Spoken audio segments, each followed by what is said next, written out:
A Long Walk to Water by Linda Sue Park. Chapter 5, Southern Sudan, 2008. There was a big lake 3 days walk from Nia's village. Every year when the rains stopped and the pond near the village dried up, Nia's family moved from their home to a camp near the big lake. Nia's family did not live by the lake all year round because of the fighting.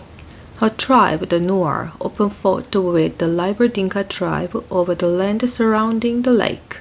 Men and boys were hurt and even killed when the two groups clashed. So Nia and the rest of her village lived at the lake only during the 5 months of the dry season, when both the tribes were so busy struggling for survival that the fighting occurred far less often. Like the pond back home, the lake was dried up, but because it was much bigger than the pond, the clay of the lake bed still held water. Nia's job at the lake camp was the same as at home, to patch water. With her hands, she would dig a hole in the damp clay of the lake bed. She kept digging, scooping out handfuls of clay until the hole was as deep as her arm was long. The clay got wetter as she dug until at last the water began to seep into the bottom of the hole. The water that filled the hole was filthy, more mud than liquid.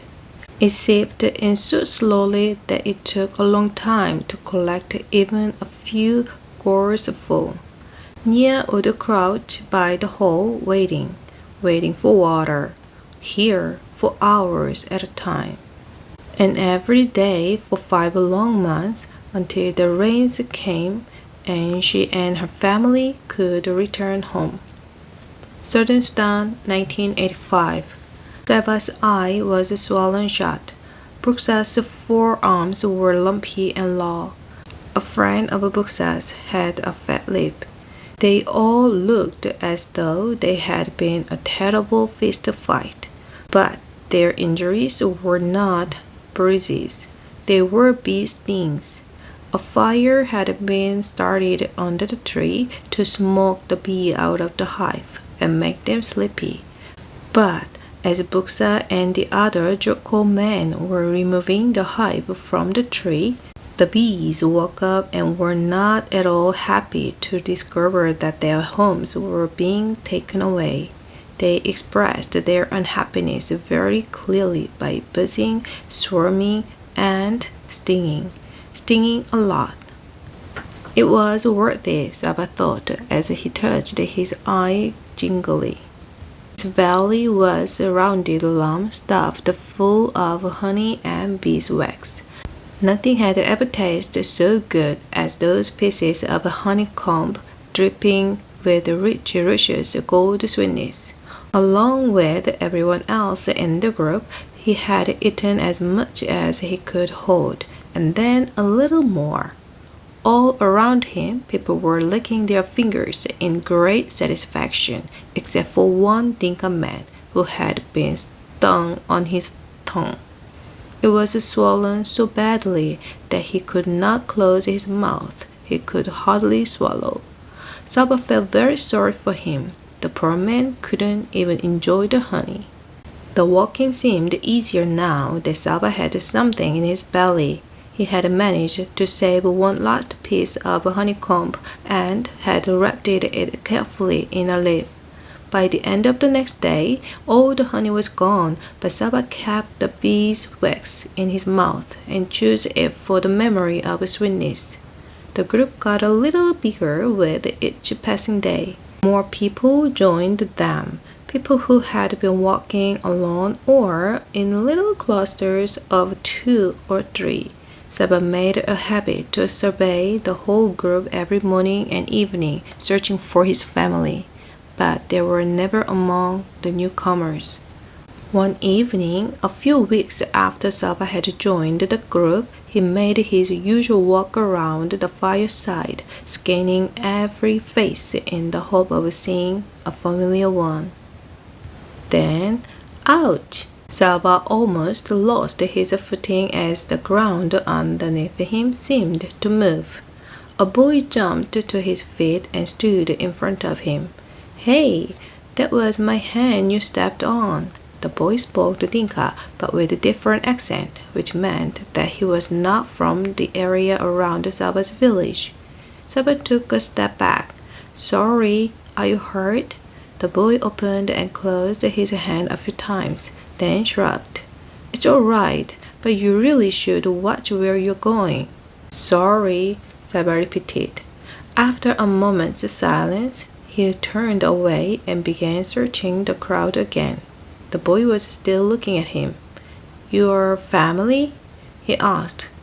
Salva shook his head. "Me too," the boy said. He sighed, and Salva heard the sigh all the way to his heart. Their eyes met. "I'm Salva." "I'm Mario. It was good to make a friend." Mario was the same age as Salva. They were almost the same height. When they walked side by side, their strides were exactly the same length. The next morning, they began walking together. "Do you know where we are going?" Salva asked. Mario tilted his head up and put his hand on his brow to shade his eyes from the rising sun. "East," he said wisely. "We are walking into the morning sun." Salva rolled his eyes. "I know we are going east," he said. Anyone could tell that, but where in the east? Mario thought for a moment. "Ethiopia," he said.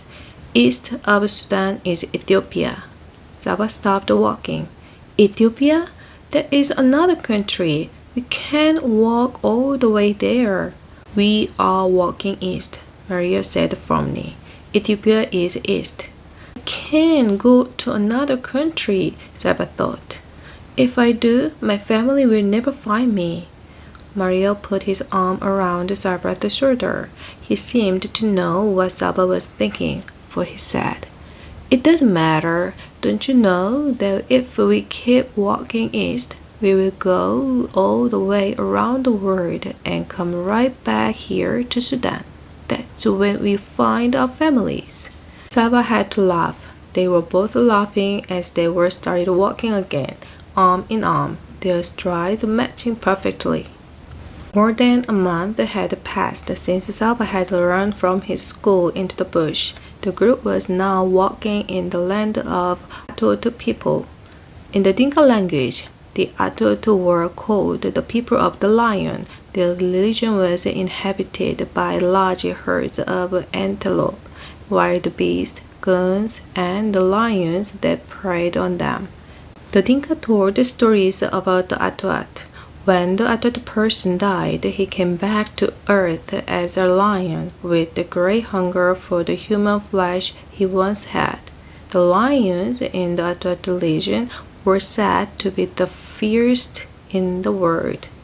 Nights became uneasy. Salva walked open to the sound of roars in the distance, and sometimes to the death scroll of an animal under the lion's claws. One morning he walked bleary-eyed after poor sleep. He rubbed his eyes, rose, and stumbled after Mario as they began walking yet again. "Salva?" It was not Mario who had spoken. The voice had come from behind them. Salva turned. His mouth fell open in amazement, but he could not speak. "Salva?"